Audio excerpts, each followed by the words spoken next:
Seorang guru secara natural memiliki kemampuan untuk multitasking, karena dalam kesehariannya ia dihadapkan pada keberagaman yang banyak sekali bentuknya, sehingga seringkali ia harus melakukan banyak pekerjaan atau membuat keputusan dalam satu waktu.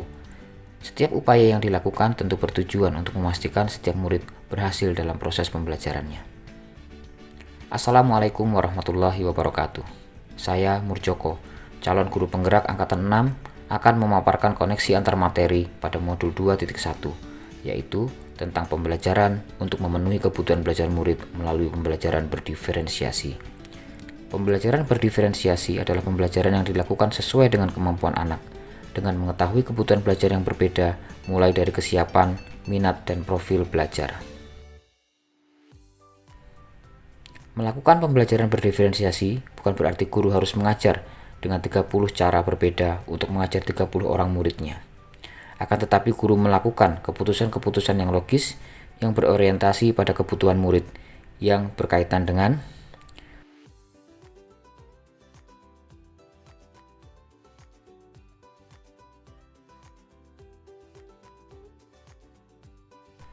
satu, kurikulum yang memiliki tujuan pembelajaran yang jelas. Bukan hanya guru yang perlu jelas dengan tujuan pembelajaran, namun juga muridnya. Kedua, bagaimana guru menanggapi atau merespon kebutuhan belajar muridnya.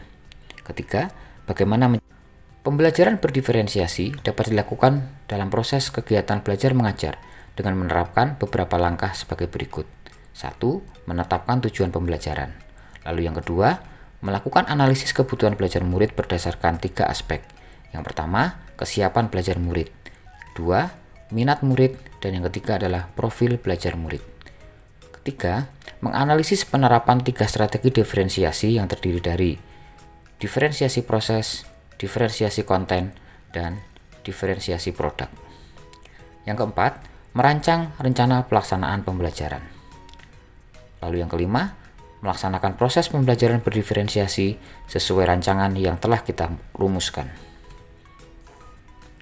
Pembelajaran berdiferensiasi dapat memenuhi kebutuhan belajar murid dengan cara-cara sebagai berikut.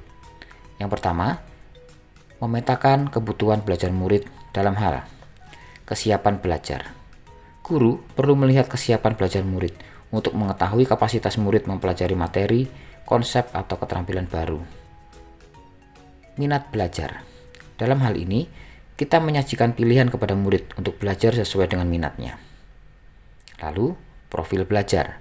Secara nyata, tindakan kita di kelas adalah memberi kesempatan kepada murid untuk belajar secara alami dan efisien, bergantung dari gaya belajarnya, kecerdasan majemuk yang mereka miliki, faktor budaya, serta lingkungan.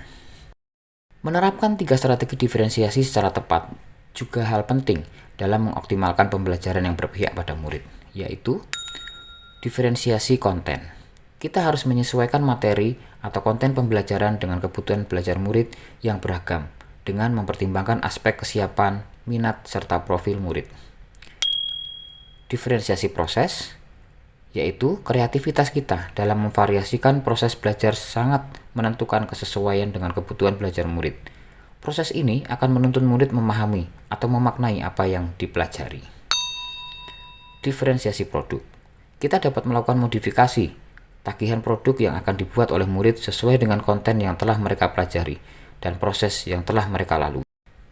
Rekan-rekan guru hebat, dalam kesempatan ini pula saya akan mencoba untuk mengkoneksikan materi pembelajaran berdiferensiasi dengan materi pada modul-modul sebelumnya, yaitu tentang filosofi Ki Hajar Dewantoro, tentang nilai dan peran guru penggerak, visi guru penggerak, tentang budaya positif, yang muaranya adalah dalam menciptakan pembelajaran yang berpihak pada murid dalam upaya mewujudkan profil pelajar Pancasila.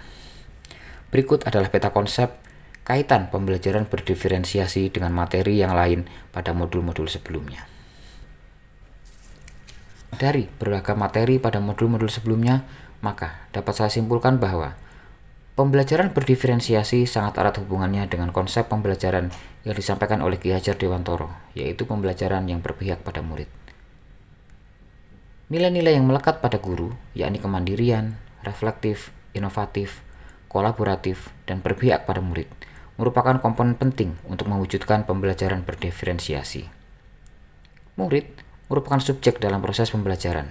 Oleh karena itu, mereka harus mendapatkan fasilitasi yang baik dari guru sebagai seorang penuntun melalui visi dan misi yang jelas.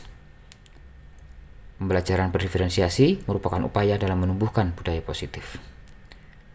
Baiklah, rekan-rekan guru hebat semua, demikian yang dapat saya sampaikan tentang koneksi materi pada modul 2.1. Terima kasih. Assalamualaikum warahmatullahi wabarakatuh.